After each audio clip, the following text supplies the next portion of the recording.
¿Cómo reacciona usted frente a una invitación a comer? Si a usted lo invitan a comer, ¿qué usted dice? Estamos en Doctrina Bautista, en la lección número 16. Doctrina Bautista, la lección número 16. Y el título de la lección de hoy es Lo que los bautistas creen del regalo de la salvación. Ese es el título. Lo que los bautistas creen del regalo de la salvación. Los bautistas creemos que la salvación del hombre es un regalo. ¿Qué es la salvación? Un regalo. Ese regalo es hecho por Dios a los hombres. ¿Quién hace el regalo? Dios. ¿A quién se lo hace? A los hombres. Entonces los bautistas creemos que la salvación del hombre es un regalo hecho por Dios a los hombres, pagado por Dios. Por consiguiente, es gratuito para aquellos que lo reciben y creen en Jesucristo como el Salvador. ¿Quién ha pagado por ese regalo? Dios. ¿Quién ha pagado por ese regalo? Dios. ¿Quién ha pagado por ese regalo? Dios. Es un regalo gratuito por esa razón para aquellos que lo reciben y creen en Cristo como el Salvador. Vamos entonces a entrar en materia y vamos a lo primero que los bautistas creemos de la salvación. ¿Okay? De la salvación creemos que las bendiciones de la salvación son gratuitas. De la salvación creemos que las bendiciones de la salvación son gratuitas. ¿Cómo son las bendiciones de la salvación? Gratuitas. Abra su Biblia en Isaías. Abra su Biblia en Isaías capítulo 55. Vamos a leer ahí en el verso 1. Isaías 55, versículo 1. ¿Estamos listos? ¿Sí? Isaías 55, verso 1. Josué, ¿tienes el pasaje? Alguien tiene sed, venga y beba, aunque no tenga dinero. Vengan, toman vino, leche, es todo gratis. ¿Cómo es todo? Gratis. Es gratis. ¿A cuánto le gusta recibir cosas gratis? Regaladas. A mí me encanta. Menos el catarro. ¿Ok? Ese es gratis, pero eso no lo quiero. ¿Ok? Quédese con él. Bien, vamos a Apocalipsis capítulo 22. Apocalipsis capítulo 22, el último libro en el Nuevo Testamento. Apocalipsis capítulo 22, el versículo 17. Apocalipsis 22, 17. Caín, ¿puedes hacer lectura?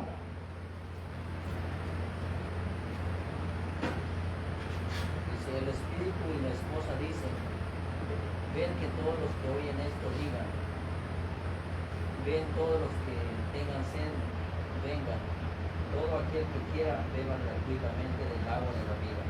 ¿De qué manera se va a beber del agua de la vida? Gratuitamente, regalada. El agua de la vida es un regalo de Dios. ¿Qué es el agua de la vida? Un regalo de Dios. Ahora, fíjense bien.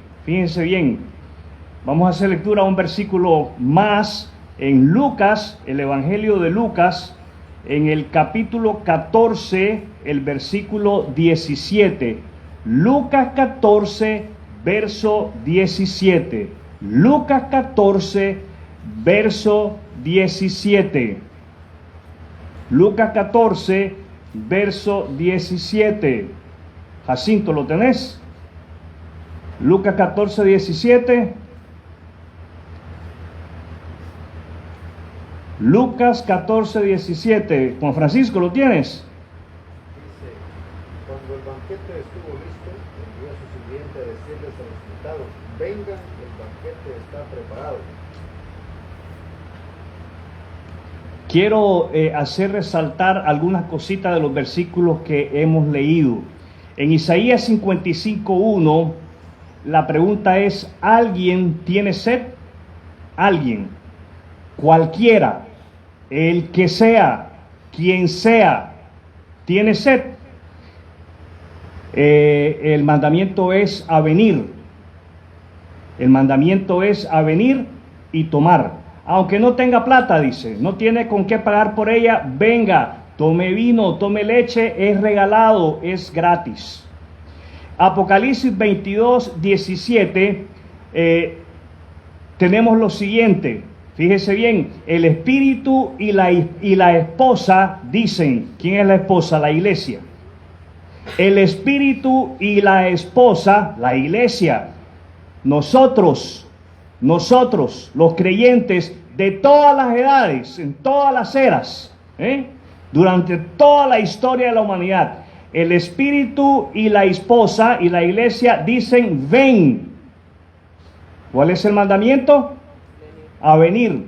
Nosotros como iglesia tenemos la responsabilidad de hacer ese llamado, a que la gente venga. ¿Cuál es nuestra responsabilidad? A llamar a que la gente venga. Fíjese bien, dice que todos, ¿quiénes? Todos, cualquiera, el que sea, que todos, cualquiera, el que sea, que todos los que oyen esto digan, ven.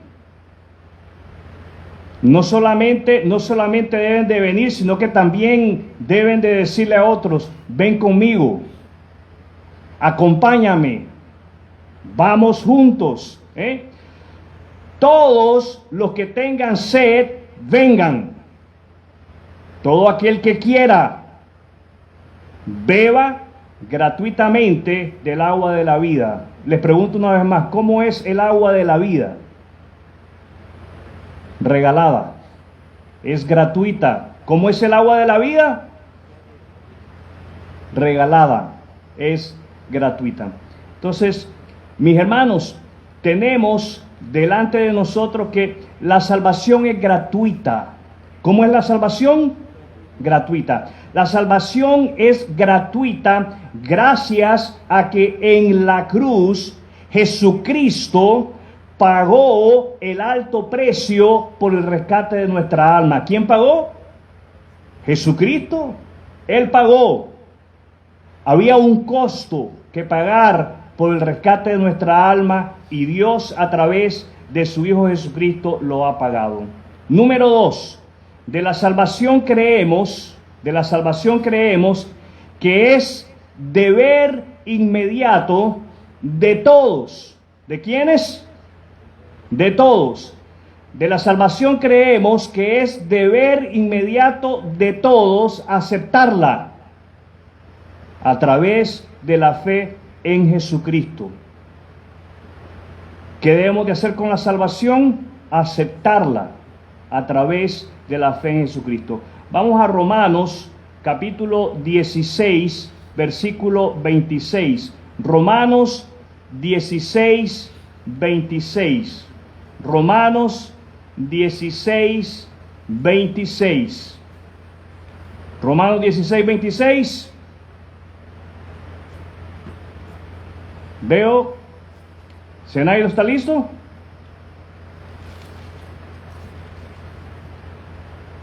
Pero ahora, tal como lo predijeron los profetas, y el Dios eterno lo ha ordenado, ese mensaje se da a conocer a todos los gentiles en todas partes, para que ellos también puedan creer y obedecerlo a Él. Dios ha ordenado que el mensaje del Evangelio se dé a conocer a todos los que no son judíos. Fíjense bien, no solamente a los judíos, sino que también a todos los que no son de la nacionalidad judía. Dios ha ordenado, leemos ahí, Dios ha ordenado que ese mensaje sea proclamado a todos, como diría el cubano, a todo el mundo. ¿A dónde debemos de proclamar el mensaje? En todo el mundo, en todas partes. ¿Para qué? Dice ahí el versículo, para que ellos también puedan creer y obedecerlo a Él. Entonces tenemos que el mensaje del Evangelio se tiene que proclamar a todos para que ellos todos puedan creer y obedecer el Evangelio. Vamos a Marcos, al Evangelio de Marcos, capítulo 1, verso 15. Marcos 1, verso 15. El pasaje es Marcos 1, verso 15.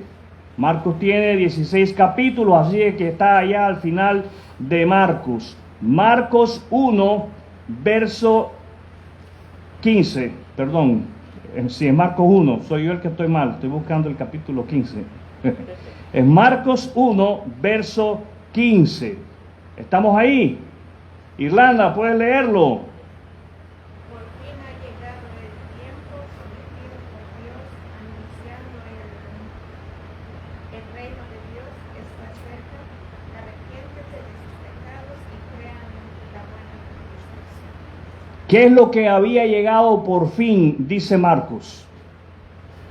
El tiempo prometido por Dios. Si nosotros vamos al Antiguo Testamento, a través del Antiguo Testamento nos vamos a encontrar con la promesa de un Redentor, de un Salvador, de un Mesías, de un Rey que se tenía que sentar en el trono de David para reinar para siempre. Y Marco dice, ha llegado ese tiempo en el cual Dios ha cumplido esa promesa. El tiempo de Dios está cerca y como resultado de eso, este es Jesús hablando entre paréntesis. Lo que estamos leyendo en el versículo 15 es Cristo hablando. Arrepiéntanse de sus pecados y crean la buena noticia. ¿Qué tiene que hacer el hombre? Arrepentirse y creer el Evangelio y creer la buena noticia. Fíjense bien, los hombres pueden arrepentirse sin volverse a Dios.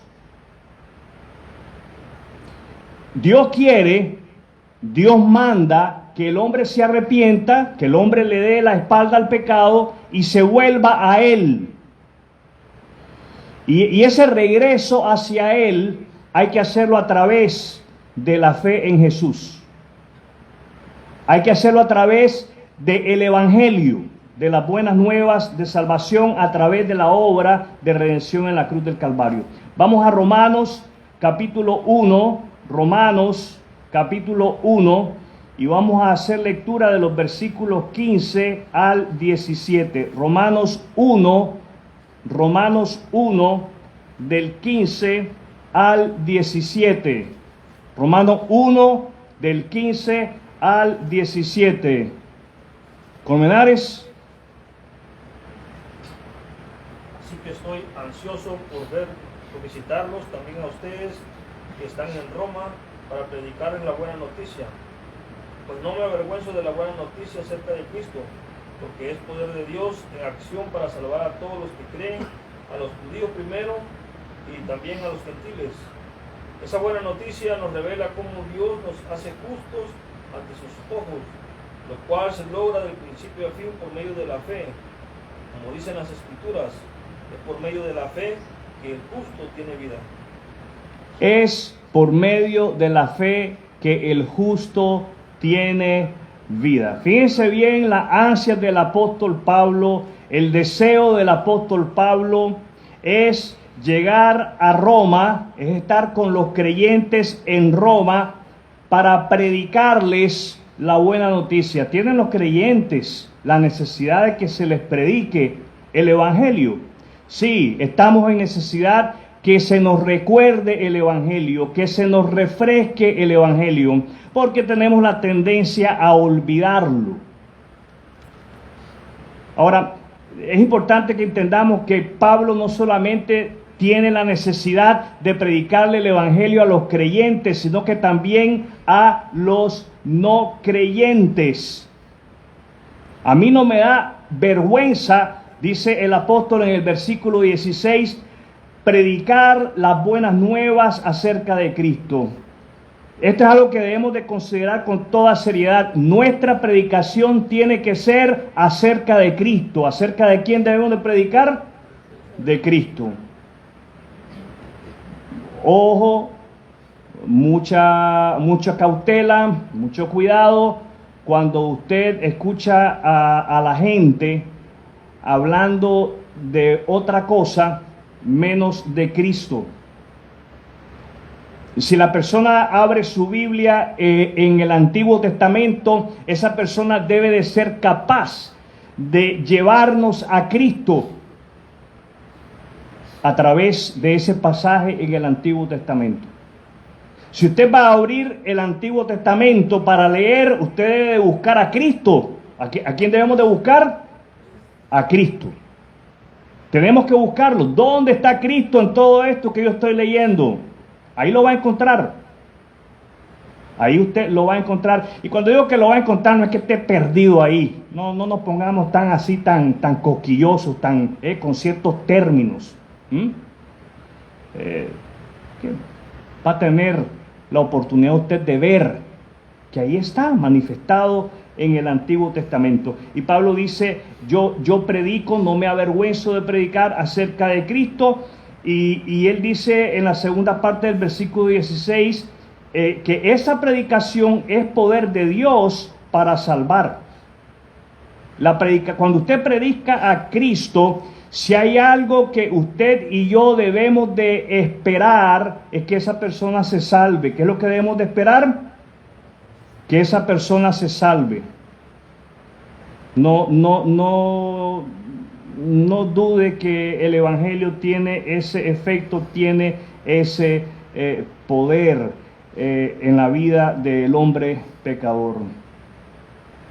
Es el Evangelio, dice Pablo en el versículo 17, que nos muestra, que nos revela cómo Dios nos hace justos ante sus ojos. Y dice ahí que es por medio de la fe. ¿Por medio de la fe en quién? En Cristo. Muchos creen en Dios, pero necesitan confiar en la obra redentora de Jesús en la cruz del Calvario. El hombre pecador es capaz de obedecer o desobedecer el llamado que Dios hace a través del Evangelio. ¿Cuántas veces usted ha compartido esperando que esa persona reciba a Cristo y esa persona rechaza el mensaje y le dice a usted ahora no? Y no es que el Evangelio no tenga el poder. En un momentito, en el siguiente punto, vamos a ver cuál es la razón por la cual esa persona rechaza el mensaje y presenta resistencia al mensaje. Número 3, de la salvación creemos que nada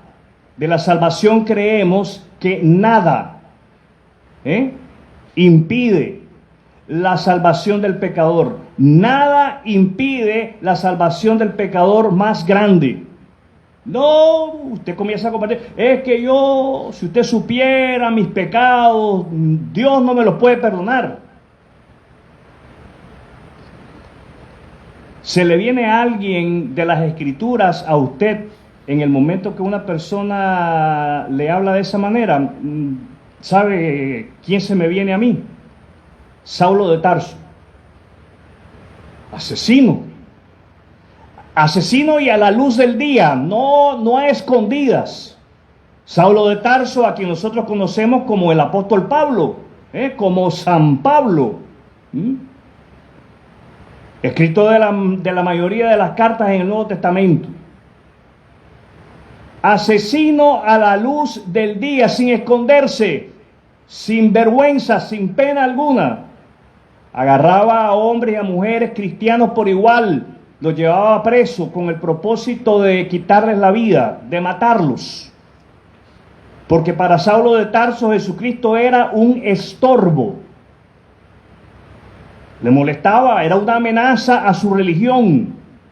Saulo de Tarso era judío y él era celoso de sus creencias. ¿De qué era celoso? De sus creencias.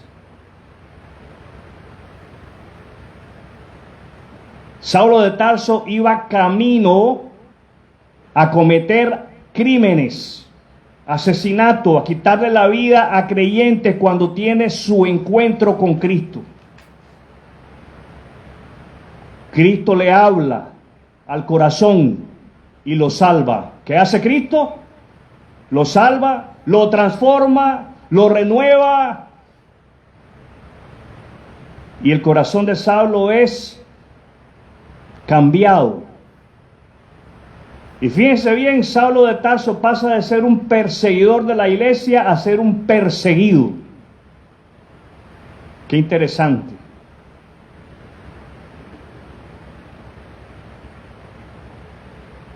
De la salvación creemos que nada impide la salvación del pecador más grande de la tierra, sino su propia depravación inherente y el rechazo voluntario del Evangelio. Si hay algo que impide que el hombre pueda ser salvo, es el rechazo voluntario del Evangelio. Vamos al Evangelio de Juan, en el capítulo 5, verso 40. Juan 5:40, ahí está, ahí unas cuantas paginitas hacia atrás. Juan 5:40. Irlanda, ¿lo tienes? ¿No lo tienes? ¿Quién lo tiene en esa línea donde está Irlanda? A ver, ¿lo puedes leer por favor? Juan 5:40.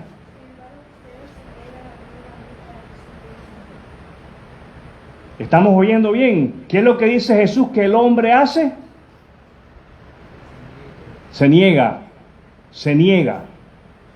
Sin embargo, ustedes se niegan a venir a mí para recibir esa vida. Ustedes rechazan venir a mí. Vamos a Mateo 23, versículo 37. Mateo 23, verso 37. Mateo 23, 37. ¿Estamos ahí? Jazmín, ¿lo tenés? Mateo 23, 37. Oh Jerusalén, Jerusalén, la ciudad que mata a los profetas y apedrea a los mensajeros de Dios.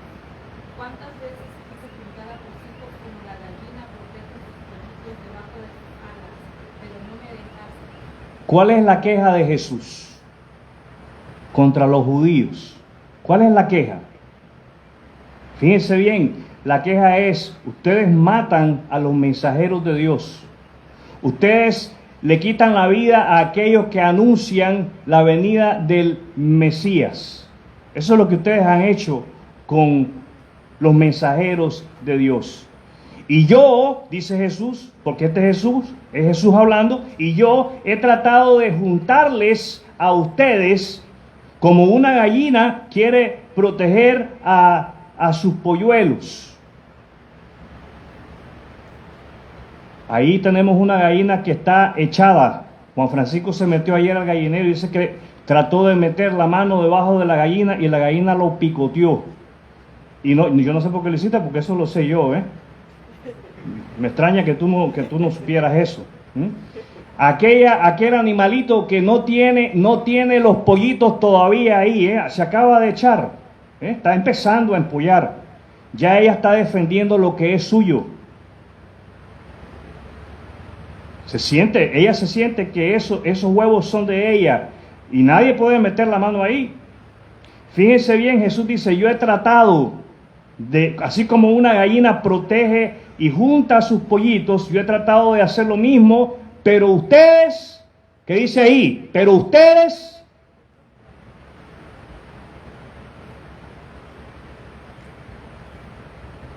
no me dejaron. Ustedes no me han dejado. No han querido. Bien, Romanos 9, versículos 31 y 32. Romanos 9, verso 31 y 32. Romanos 9, verso 31 y 32. Esto es un estudio bíblico, no es un sermón, no es un mensaje, por eso estamos buscando varios textos bíblicos. Romanos 9, 31 y 32. ¿Lo tienes, Jacinto? Romanos 9, 31 y 32.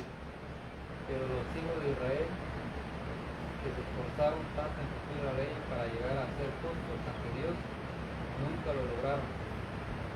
¿Por qué no? Porque trataban de hacerse justos ante Dios por cumplir la ley, en lugar de confiar en Él, tropezaron con la gran piedra en el camino. ¿Qué es lo que dice aquí Pablo que los judíos trataron de hacer? Trataron de sustituir una cosa con otra. Fíjense bien, él dice que ellos trataron, se esforzaron por cumplir la ley, nunca pudieron. Y lo que debían de haber hecho es haber puesto su confianza en Dios.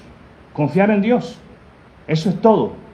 Eso es lo que Dios demanda. Dios demanda que confiemos y obedezcamos. Y este principio es para todo. Para todo en la vida cristiana, absolutamente para todo, comenzando desde la salvación hasta la larga trayectoria que tenemos aquí en la tierra. Bien, estamos en Romanos capítulo 9, versículo 31-32, vamos a Hechos 13, versículo 46. Hechos 13, 46. Hechos capítulo 13, el versículo 46. Alan, ¿lo tienes? Hechos 13, 46. Entonces Pablo y Bernabé hablaron con valentía y declararon: era necesario que primero les predicáramos la palabra de Dios a ustedes, los judíos, pero ya que ustedes han rechazado y se consideran indignos de la vida eterna y se la ofrecemos a los gentiles. ¿Qué dice el pasaje que hicieron los judíos con el mensaje predicado por Pablo y Bernabé, por el mensaje de las buenas nuevas? ¿Qué hicieron? Lo rechazaron. Mensaje rechazado, mensaje desechado. Y entonces leemos que Pablo y Bernabé deciden irse a predicarle a todos los gentiles. El hombre pecador se niega a venir a Dios. ¿Qué es lo que hace el hombre pecador? Se niega a venir a Dios bajo las condiciones de Dios. ¿Cuáles son las condiciones de Dios? Fíjense bien, recibir a Cristo, leíamos en Juan 5:40. Recibir a Cristo, hay que recibirlo. ¿Qué hay que hacer con Cristo? Cuando usted escuche que un predicador le diga no hay que recibir a Cristo, usted levántese y váyase. Porque a Cristo sí hay que recibirlo. Hay que creer en Él. Jesús lo dice, no solo en Juan 5:40, repetidamente a lo largo de los evangelios vemos que hay que recibir y hay que creer en Jesucristo. El hombre pecador se niega a venir a Dios bajo las condiciones de Dios. Confiar en Él para la salvación. Hay que confiar en Él para la salvación. ¿Qué hay que hacer? Confiar en Él. Punto número 4. De la salvación creemos que rechazarla implica una condenación agravada. De la salvación creemos que rechazar la salvación implica una condenación agravada. Vamos al Evangelio de Juan, capítulo 3. No podíamos dejar este grandioso texto fuera del estudio de esta noche. Vamos a Juan capítulo 3 y vamos a estar leyendo en los versículos 17 al 19. Juan capítulo 3, 17 al 19. Blanca, ¿lo tiene? Juan 3, 17 al 19.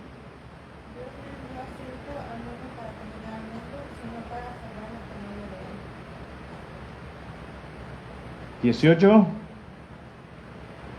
hay condenación para todos que creen en Él, pero todo el que cree en Él ya ha sido condenado por no haber creído en el único Hijo de Dios. 19. Esta condenación se basa en el siguiente hecho: la luz de Dios llegó al mundo, pero la gente amó más la oscuridad que la luz, porque sus acciones eran malvadas. ¿Qué es lo que hace lamentablemente en algunas ocasiones el hombre con el mensaje del Evangelio? Lo rechaza. Lo rechaza formulando cualquier pretexto o excusa tonta, sin ninguna validez.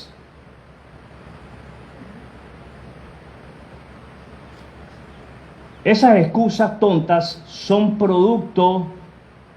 el resultado de tener una falsa imagen de Dios. ¿Y por qué es que tenemos una falsa imagen de Dios? Por no leer la Biblia.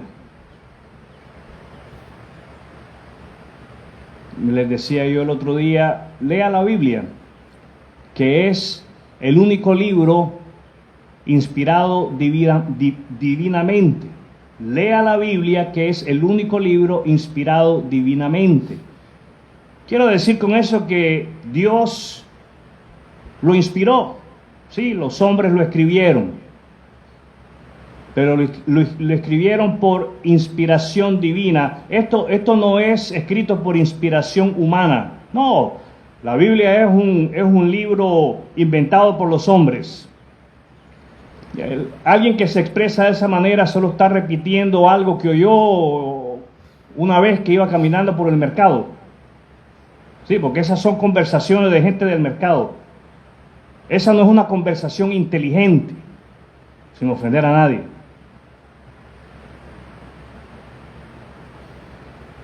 Formulamos excusas que no tienen un fundamento. Fíjense bien lo que se nos está diciendo. Dios no envió a su Hijo al mundo para condenar al mundo. Dios no envió a su Hijo al mundo para condenar a Zenaido. Dios no envió a su Hijo al mundo para condenar a Irlanda. Dios no envió a su Hijo al mundo para condenar a Eva. Dios no envió a su Hijo al mundo para condenar a Eric. Ni a ninguno de nosotros, ni a ninguno otro que esté por ahí vagando en el mundo.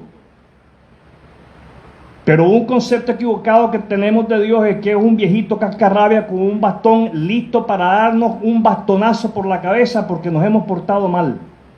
¿Es así o no es así? Ya Dios está bravo conmigo por lo que yo hice. Así pensamos y así nos expresamos. Fíjense bien lo que dice el verso 17. Dios envió a su Hijo al mundo para salvarlo por medio de él. ¿Para salvar a quién? Al mundo. ¿Para salvar a quiénes? A todos. ¿Para salvar a quiénes?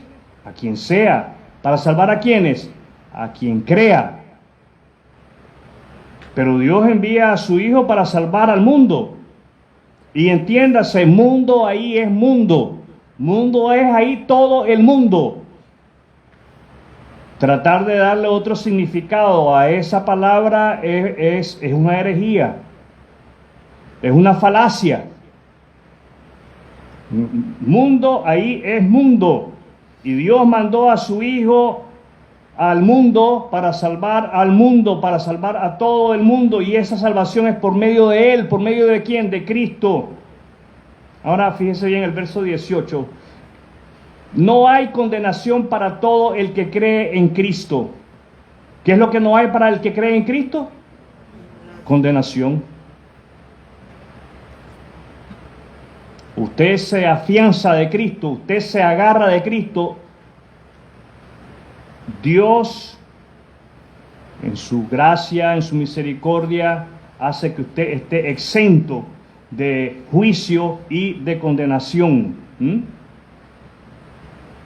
Ahora, pero todo el que no cree, todo el que lo rechaza, todo el que no cree, ¿qué sucede? Ya ha sido condenado. ¿Hay que esperar juicio para ser condenado? No hay que esperar juicio. No tenés que esperar a morirte. Estás viviendo bajo condenación. Así estábamos una vez nosotros, y para salir de esa condenación confiamos en Jesucristo, porque nos presentaron ese plan maravilloso, magnífico, sin ningún costo para nosotros. Nos presentaron un hermoso regalo, la salvación, a través de la fe en Cristo. Versículo 19, la condenación se basa en el siguiente hecho. La luz llegó al mundo. ¿Quién llegó al mundo? Cristo.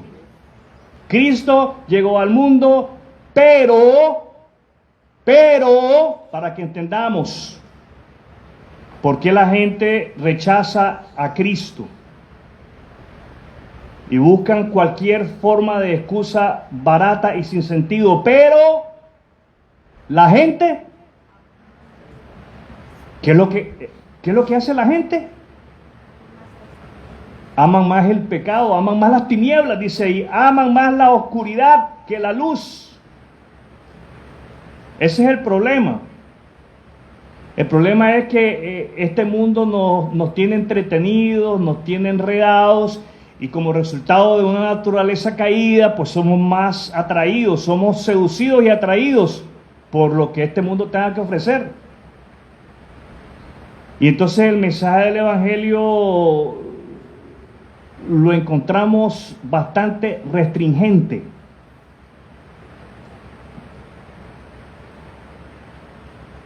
Vamos a Mateo 11, versículo 20. Mateo 11, 20. Mateo 11, 20. Ender, si lo tienes. Mateo 11, 20.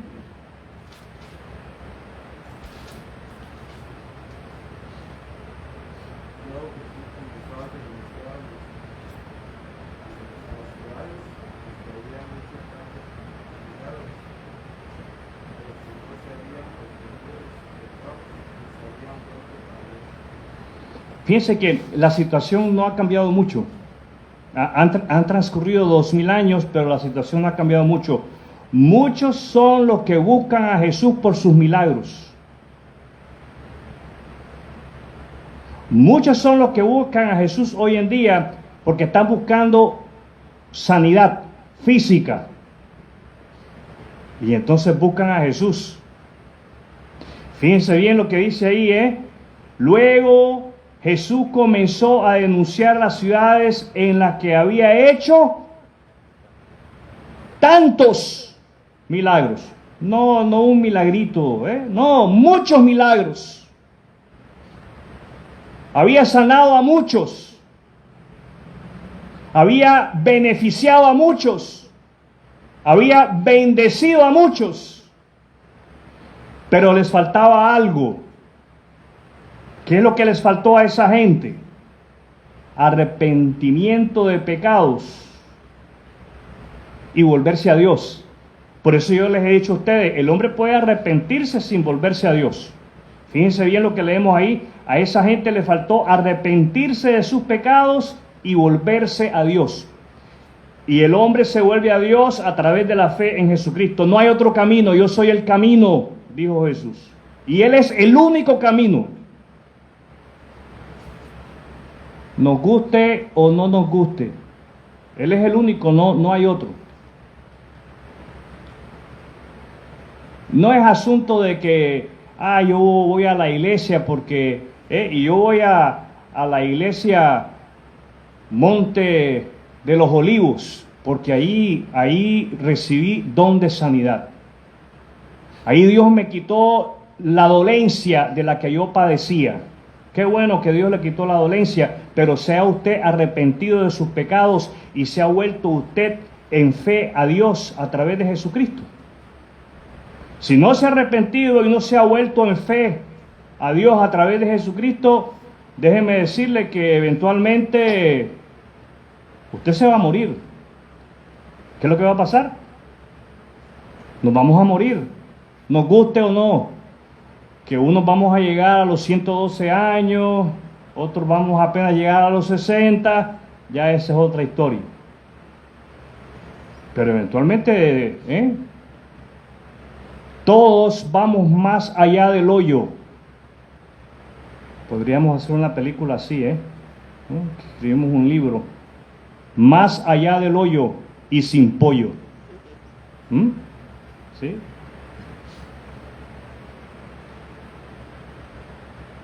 Ese es el evangelio, mis hermanos. Arrepentimiento y volverse a Dios a través de la fe en Jesucristo. Vamos a Segunda de Tesalonicenses. Segunda de Tesalonicenses, capítulo 1, versos 7 al 8. Segunda de Tesalonicenses, capítulo 1, versos 7 y 8. ¿Estamos ahí? Bien, leo de la palabra de Dios. Y Dios les brindará descanso a ustedes que están siendo perseguidos. Tremendo esto, Los cristianos no estamos exentos de pasar problemas, pruebas, tribulaciones, persecuciones. Cuando usted escucha a un predicador diciendo lo contrario, deje de escucharlo. Dios les brindará descanso a ustedes que están siendo perseguidos. Lo hermoso de esto es que Dios, en medio de esa situación difícil, nos da descanso. ¿Qué nos da Dios? Descanso. Y también a nosotros, cuando el Señor Jesús aparezca desde el cielo, cuando el Señor Jesús aparezca desde el cielo, nos va a dar descanso. ¿Qué nos va a dar? Descanso. Él vendrá con sus ángeles poderosos. ¿Con quién va a venir Jesús? Con sus ángeles. No viene solo. En llamas de fuego. Y traerá juicio sobre los que no conocen a Dios y sobre los que se niegan a obedecer la buena noticia de nuestro Señor Jesús. Fíjense bien, la primera vez que Jesús vino, cuando nació en Belén, entre medio de unos animales, Él vino como el Cordero de Dios. ¿Cómo que vino? Y Juan el Bautista dijo de Él: he aquí el Cordero de Dios que quita el pecado del mundo. Él vino a salvar, lo hemos leído. ¿A qué vino Jesús? A salvar. ¿A qué vino Jesús? A salvar. Pero estamos leyendo en Segunda de Tesalonicenses capítulo 1, versos 7 y 8, que en su segunda venida Jesús no viene a salvar.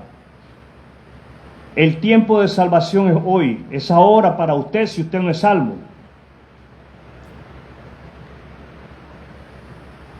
Si usted no ha confiado en Jesucristo como su único y suficiente Salvador, le insisto, le ruego, deténgase a pensar en el verdadero significado del nacimiento, de la muerte, sepultura y resurrección de Cristo. Y pídale a Dios que le dé un corazón arrepentido. Hemos visto la importancia de arrepentirnos, de tratar de llegar a Dios a nuestra manera, a nuestro estilo. ¿Saben de qué tenemos que arrepentirnos también? De crearnos una falsa imagen de Dios, un Dios a nuestra manera. Yo le pido lo que yo quiera y Él me lo tiene que conceder. De eso hasta los cristianos tenemos que arrepentirnos, entre paréntesis. Dios no es nuestra hada madrina. Dios es Dios. ¿Quién es Dios? Dios. Y Él es soberano. Pero pídale a Dios que le dé un corazón arrepentido para que al volverse a Él, usted lo haga a través de la fe en Cristo. Porque Jesucristo viene por segunda vez y estamos leyendo aquí que Él viene a traer juicio. Juicio, ¿qué es lo que trae Jesús en su segunda venida? Juicio. Y hablaba con alguien en estos días y me dijo así: Miguel, yo no creo que Jesucristo va a regresar, porque ese cuento, así me dijo, ese cuento lo han venido repitiendo por los últimos 2000 años. Y así como esa persona hay muchos. Lo acabamos de leer. Ahora, como dirían por ahí, yo sé de qué pata cojea ese cojo. Y yo creo que usted también sabe, sin conocer a la persona de la que yo le estoy hablando en este momento, usted sabe de qué pata cojea ese cojo. Lo acabamos de leer. No quieren venir a la luz porque aman más las tinieblas. El problema aquí es un asunto de pecado, de amar más el pecado, amar esa vida que lleva. Entonces, me salgo, ¿verdad? De ese juicio, de eso que aterroriza, porque aterroriza. El que me diga que no está mintiendo. Me zafo diciendo que no creo. Esos son cuentos. Y yo le dije así, bueno, le dije yo sí creo. Y te voy a decir algo, aunque no me gusta lo que te voy a decir, porque no me gusta cómo suena. Pero si es mentira, ¿qué pierdo yo?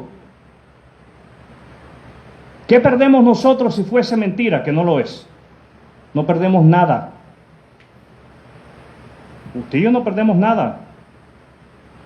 Hemos tratado de vivir de una manera digna del llamado que Dios nos ha hecho a través del Evangelio de Cristo. Hemos tratado de vivir para honrar a Dios, ¿verdad? Amén. Pero si es verdad, le dije yo, tú lo pierdes todo. ¿Sí? Lo pierde todo. Pierde una eternidad con Dios. Eso es perderlo todo, mi hermano. Qué horrible. Jesús regresa, dice el pasaje, y viene a traer juicio sobre los que no conocen a Dios, porque se negaron a obedecer el mensaje del Evangelio. Eso es. Dios no desea condenar a nadie. Esa es una imagen bíblica, y esa imagen la vamos a obtener leyendo la Biblia.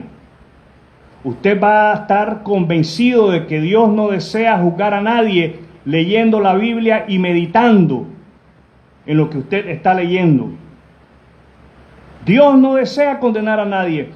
El hombre, para ser exento de la condenación, necesita arrepentirse y confiar en Jesucristo. ¿Qué necesita el hombre para ser exento de condenación? Arrepentirse y confiar en Jesucristo. Vamos a los pasos de acción. Primer paso de acción. En oración, y esto es con todos, adultos y jóvenes, jóvenes y adultos. En oración, pídale a Dios la dirección. En oración, pídale a Dios la dirección para que Él lo lleve a esa persona que necesita que usted le ofrezca el regalo gratuito de la salvación a través de la fe en Jesucristo. Pero usted tiene que orar. ¿Qué tiene que hacer? Orar. Pídale a Dios en oración por dirección para que Él le lleve a usted, a esa persona que necesita escuchar sobre el regalo gratuito de la salvación. Paso de acción número 2. Paso de acción número 2. Pida a Dios que esa persona acepte el regalo de la vida eterna. Tenemos que pedirlo.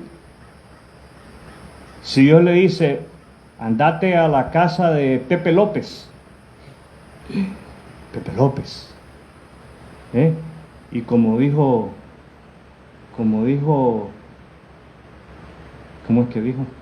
¿Y quién fue el que dijo? ¿Cómo dijo el que le mandaron a ver a Saulo? ¿Quién fue? ¿Quién lo tiene? El nombre del que se me escapa en este momento. Vete, le dijo el Señor, vete a ver a un tal Saulo. Ay, Señor, pero Saulo arranca cabeza. Usted tiene que en oración pedir la dirección de Dios. Dios le va a decir, anda a la casa de... Pues una vez que Dios le da el nombre, que Dios pone en su corazón el nombre de alguien, pídale que esa persona, cuando usted le visite, acepte el regalo de la vida eterna. Paso de acción número 3. Paso de acción número 3. Ruegue a Dios que las personas entiendan que Él quiere salvarles. Algo tan simple como eso, las personas no lo entienden. Las personas creen que Dios quiere condenarles. Y no es así. Tenemos que orar para que Dios, en su gracia, en su misericordia, permita que los hombres entiendan que Él quiere salvarles a través de la fe en Jesucristo. Quiero invitarle a que cierre sus ojos e incline su rostro. Vamos a tener un momento de oración.